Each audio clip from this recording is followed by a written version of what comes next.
बिस्मिल्लाहिर्रहमानिर्रहीम। अस्सलामुअलैकुम। मैं हूं आपका ट्यूटर ज़िशान अशरफ और आप देख रहे हैं हमारा YouTube channel tutor Zeeshan online. उम्मीद है कि आप सब लोग खैरियत से होंगे।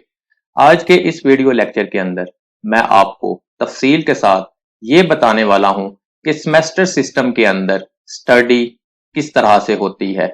जब भी कोई स्टूडेंट एनुअल सिस्टम से सेमेस्टर सिस्टम के अंदर जाता है तो वो कंफ्यूज होता है, उसको ये आइडिया ही नहीं कि सेमेस्टर सिस्टम और एनुअल सिस्टम में कितना फर्क है। सेमेस्टर सिस्टम के अंदर पढ़ाई किस तरह से होती है, उसके अंदर जो सब्जेक्ट्स हैं उनकी आउटलाइन कहाँ से मिलेगी, उनके लिए जो रेफरेंस बुक्स हैं कौन सी बुक लेनी है, क्योंकि एनुअल सिस्टम के अंदर तो सिलेबस का पता है कि ये बुक्स हैं फलां जगह से सारी की सारी मिल जानी है और इनको पढ़ना है। जबकि सेमेस्टर सिस्टम के अंदर मुख्तलिफ सब्जेक्ट्स हैं और हर सब्जेक्ट के हवाले से बुक्स का पता ही नहीं है कौन सी किताब कहां से किस तरह से लेनी है। तो आज के इस वीडियो लेक्चर के अंदर मैं तफसील के साथ तमाम के तमाम वो इश्यूज जो एक नया स्टूडेंट यूनिवर्सिटी के अंदर जब जाता है और सेमेस्टर सिस्टम के अंदर शुरू के दिनों में फेस करता है, उसके तमाम इश्यूज को वन बाय वन करके डिस्कस करूंगा।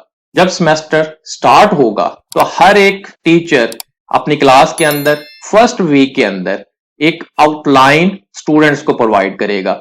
उस आउटलाइन के ऊपर तमाम की तमाम तफसील मौजूद होगी, प्लस 16 वीक का पूरा प्लान भी उस आउटलाइन के साथ मौजूद होगा।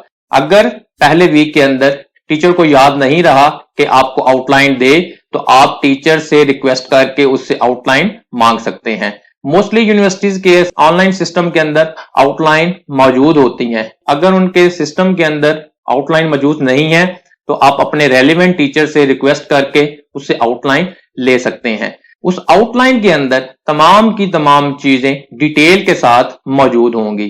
तो आउटलाइन के तमाम पहलुओं को तफसील के साथ वन बाय वन करके डिस्कस करता हूं और आपको बताता हूं कि आउटलाइन के अंदर चीजें किस तरह से मैनेज की जाती हैं और 16 वीक के प्लान के हवाले से भी आपको तफसील के साथ बताता हूं। ये स्क्रीन के ऊपर आपको एक आउटलाइन का सैंपल नजर आ रहा है। ये एनसेक का एक प्री डिफाइंड फॉर्मेट है।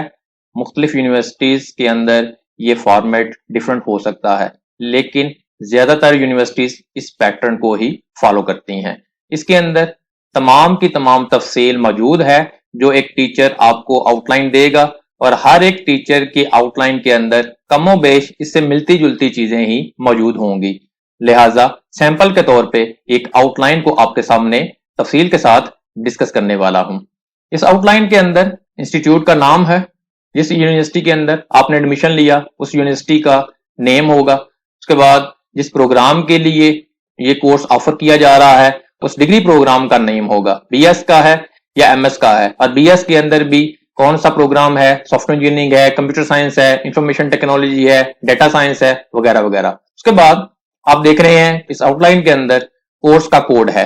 हर एक सब्जेक्ट का कोई ना कोई कोड लाजमी होता है। उसके बाद कोर्स का टाइटल है। तमाम कोर्सेज प्रॉस्पेक्टस के अंदर स्कीम ऑफ स्टडी के अंदर मौजूद होंगे, सेमेस्टर वाइज या कौन से सेमेस्टर के अंदर आपने कौन सा सब्जेक्ट पढ़ना है। उसके बाद इसके क्रेडिट आवर्स दिए गए हैं। इसके क्रेडिट आवर 4 हैं, 3+1, यानी कि ये एक ऐसा कोर्स है जिसके साथ लैब भी अटैच है। सैंपल के लिए मैंने वो सिलेक्ट की जिसके साथ लैब भी है।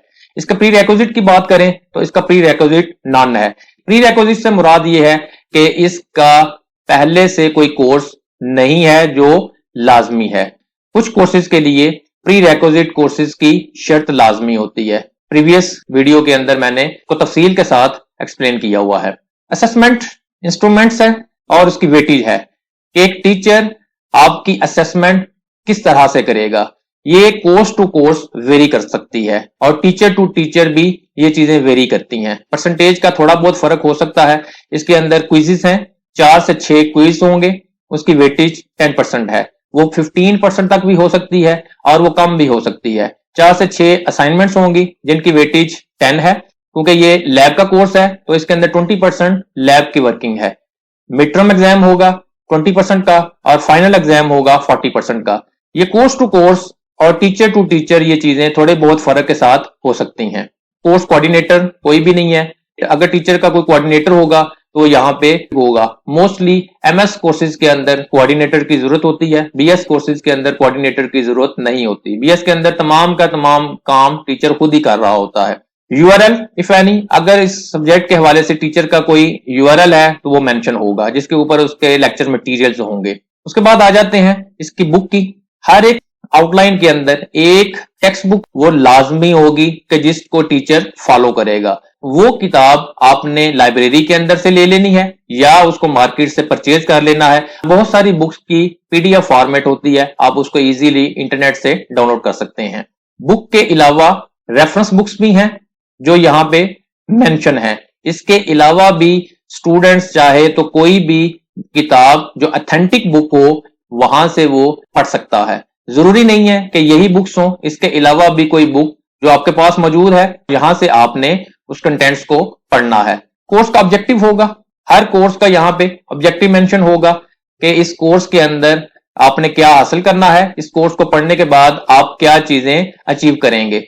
उसके बाद अटेंडेंस पॉलिसी है, हर एक कोर्स के लिए कम अज कम 75 से लेके 80% अटेंडेंस लाजमी होनी चाहिए। अगर लैब का कोर्स है तो लैब के कोर्स के अंदर भी सेम पॉलिसी अप्लाई होगी। अगर किसी स्टूडेंट की अटेंडेंस 75% से बिलो है तो 5% का मार्जिन एचओडी के पास है कि वो कुछ सर्कमस्टेंसेस को सामने रखते हुए 5% तक का मार्जिन उस स्टूडेंट को दे सकता है। लेकिन इससे ज्यादा अगर किसी स्टूडेंट की अटेंडेंस शॉर्ट होती है तो ऐसी सूरत के अंदर उसको फाइनल के अंदर बैठने की इजाजत नहीं है, ऑटोमेटिकली उसका जो ग्रेड है वो एफ असाइन हो जाएगा। अपनी अटेंडेंस को मेक श्योर करना है कि वो 75% से बिलो ना हो। हर सेमेस्टर 16 वीक के ऊपर मुश्तमिल होता है, जिसके अंदर दो क्लासेस अगर हैं हफ्ते के अंदर तो 32 लेक्चर बनते हैं और 32 लेक्चर के अंदर 8 लेक्चर्स की आपके पास ऑलरेडी गुंजाइश है। उसके अंदर आपको ये फैसिलिटी ऑलरेडी प्रोवाइड कर दी कि आप इमरजेंसी की सूरत में 8 लेक्चर्स छोड़ सकते हैं। यूनिवर्सिटीज के अंदर लीव का कंसेप्ट नहीं होता, अक्सर औकात स्टूडेंट्स लीव एप्लीकेशन दे रहे होते हैं। टीचर को इससे गर्ज नहीं है कि आप क्लास के अंदर आए हैं या आप क्लास के अंदर नहीं आए। अगर आप क्लास के अंदर आएंगे आपकी प्रेजेंट मार्क होगी और अगर आपने क्लास अटेंड नहीं की तो आपकी एब्सेंट मार्क होगी। 8 एब्सेंटीज आपको ऑलरेडी अलाउ हैं। अगर आप अवेल करना चाहते हैं तो ठीक, अगर आप अवेल नहीं कर रहे, आप रेगुलर है तो बहुत अच्छा है। लेकिन 8 एब्सेंट से ज्यादा अगर एब्सेंट्स हैं तो फिर आपके लिए इशू हो सकता है।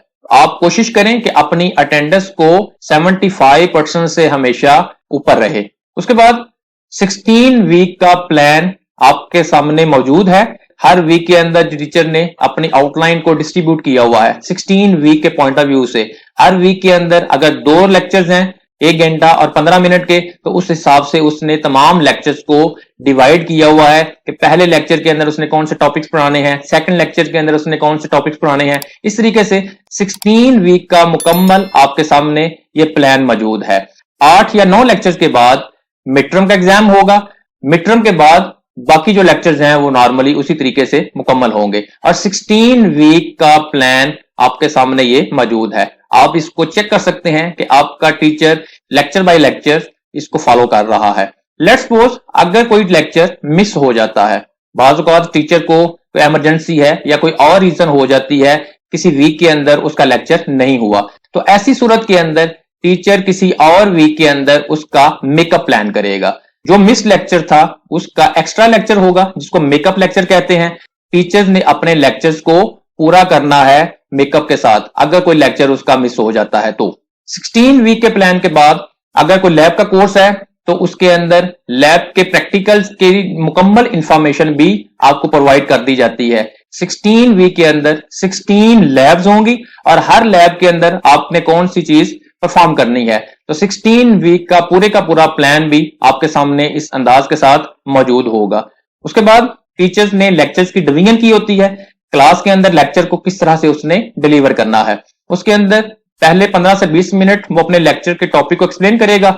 उसके अंदर 15 से 20 मिनट प्रॉब्लम को आइडेंटिफाई करेगा कि प्रॉब्लम क्या है जो उसने एक्सप्लेन किया, और उसके बाद 30 मिनट्स के टाइम के अंदर वो अपने प्रॉब्लम का सोल्यूशन एक्सप्लेन करेगा। बोर्ड के ऊपर वो अपने पूरे के पूरे प्रॉब्लम को सॉल्व करेगा ताकि आपकी अंडरस्टैंडिंग हो जाए। और लास्ट के ऊपर 5 से 7 मिनट के लिए सोशल और एथिकल इश्यूज के ऊपर बात करेगा। उसके अंदर इखलाकियात के हवाले से कुछ चीजें हो सकती हैं। तो ये एक मुकम्मल लेक्चर प्लान है।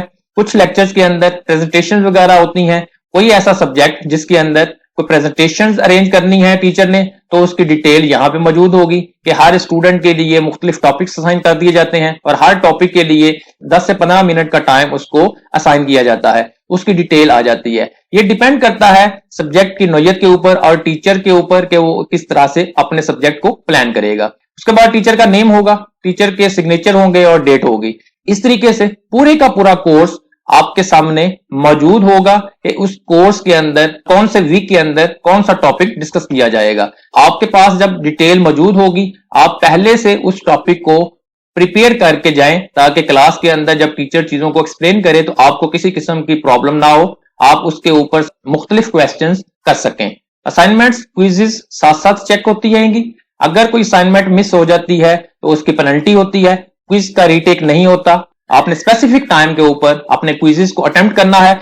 अगर कोई क्विज मिस हो जाएगा, उसके उतने ही मार्क्स आपके ग्रेड के अंदर से मिस हो जाएंगे। Assignment, quizzes, mid term, final term, lab work और कोई प्रोजेक्ट या प्रेजेंटेशन है, ये तमाम चीजों के ऊपर आपका ग्रेड बेस करेगा। किसी एक चीज को भी अगर आपने तवज्जो से परफॉर्म नहीं किया तो उसमें आपका ग्रेड डाउन हो सकता है। ये एक सब्जेक्ट के हवाले से चीजें हैं। इसी तरीके से 5 से 6 सब्जेक्ट की आउटलाइन आपके सामने होगी और उसके अंदर हर सब्जेक्ट की इतने ही असाइनमेंट्स, क्विज़ेस वगैरह बनेंगे। स्टूडेंट परेशान हो जाता है कि ये सारी चीजें वो किस तरह से परफॉर्म करेगा। इससे नेक्स्ट वीडियो के अंदर मैं आपको बताऊंगा एक स्टूडेंट सेमेस्टर सिस्टम के अंदर किस तरह से प्लान करना है कि वो इन तमाम चीजों को टाइमली और अच्छे तरीके से परफॉर्म कर सके। उम्मीद है कि आपको आइडिया हो गया होगा कि सेमेस्टर सिस्टम के अंदर किस तरह से पढ़ाई होती है। अगर आपका कोई भी क्वेश्चन हो तो कमेंट सेक्शन के अंदर आप पूछ सकते हैं। अगर आपको हमारी ये वीडियो पसंद आई हो तो इसको लाइक करें, शेयर करें, कमेंट सेक्शन में अपनी राय का इजहार करें और अगर अभी तक आपने हमारे चैनल को सब्सक्राइब नहीं किया तो सब्सक्राइब के बटन पर क्लिक करके साथ घंटी के निशान को दबा दें ताकि हमारी आने वाली हर वीडियो का आपको फौरन पता चल जाए। अपना बहुत सारा ख्याल रखिएगा। अल्लाह हाफिज।